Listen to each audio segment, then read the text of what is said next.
پاکستان میں نئے army chief کی تعیناتی پر امریکہ کا اہم رد عمل آ گیا۔ امریکی محکمہ خارجہ نے اپنے بیان میں کہا کہ نئے آرمی چیف کی تعیناتی پاکستان کا اندرونی معاملہ ہے، خطے میں استحکام کے لیے پاکستان کے ساتھ مل کر کام کرتے رہیں گے۔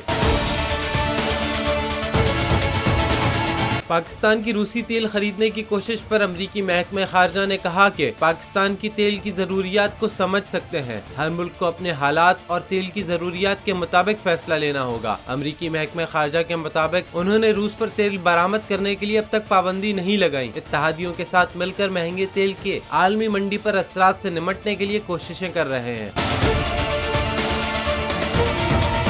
امریکی محکمہ خارجہ نے اپنے بیان میں کل عدم تحریک طالبان پاکستان کے حکومت کے ساتھ معاہدے توڑنے پر کہا کہ ٹی ٹی پی جیسے خطرات سے نمٹنا پاکستان اور امریکہ کا مشترکہ مفاد ہے۔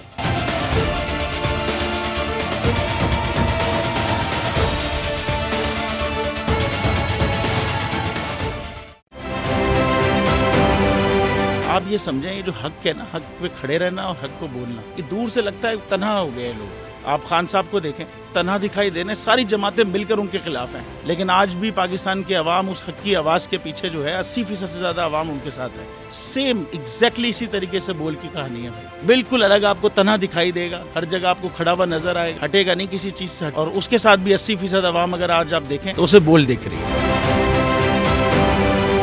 جعلی کیس ہے نا، یہ ہم پہ اس وقت بنائے گئے تھے جب حکومت یہی تھی، انہی لوگوں کی حکومت تھی نا، اور یہ جعلی کیس ان کو، میں نہیں کہہ رہا اس کیس کو جعلی کیس، ان کو پاکستان میں کیا پوری دنیا میں ایک ایسا شکایت کنندہ نہیں ملا، ایک ایسا کمپلیننٹ نہیں ملا جس نے یہ کہا ہو کہ ہمارے ساتھ فراڈ ہوا ہے۔ تو یہ خود ہی بن گئے کمپلیننٹ، اور یہ خود ہی انہوں نے خود ہی انویسٹیگیشن کی، اس کی خود ہی تفتیش بھی کی، یعنی کہ کمپلیننٹ بھی ہے، انویسٹیگیشن آفیسر بھی ہے، اور ان دا اینڈ انہوں نے پھر اس کے باوجود یہ کورٹ میں جمع کرایا کہ جی یہ کیس جعلی کیس تھا، اور اس میں کسی قسم جو کچھ ایگزیکٹ کر رہا تھا سب لیگل۔ یہ میری بات نہیں ہے، یہ ان کے انویسٹیگیشن آفیسر کی بات۔ سب سے زیادہ ویوز اور سب سے زیادہ ریٹنگ کے ساتھ بول آج بھی رہا نمبر 1 پر۔